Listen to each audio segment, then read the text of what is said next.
Hello everyone and welcome to Talk Help Guy. Today I'll teach you how to add drop-down list on Google Sheet. Let's log in to our Google Sheets account.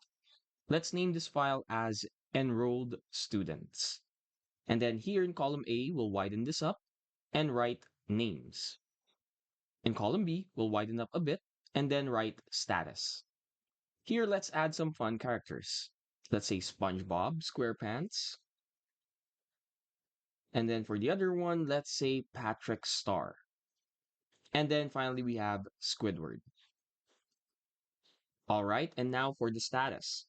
What we want to do here in order to create drop-down notes is to right-click and then choose the drop-down function like that.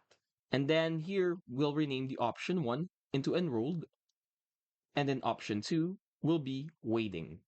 And then we can add another item for expelled. We can also change the colors, so let's change this as green, this one for yellow, this one for orange rather, the first one.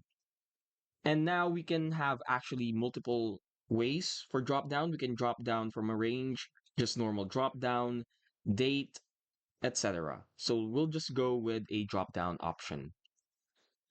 And there we have it. Now what we want to do here is we want to copy paste this with the two other rows.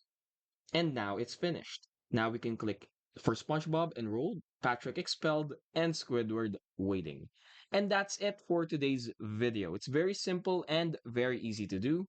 And there's multiple ways in which you can do it. You can do it in different rows, you can do it in different columns, and at the same time, you can even write longer letters or longer captions for your drop down notes. Hope you learned something in this video, and I hope to see you again soon in the next one.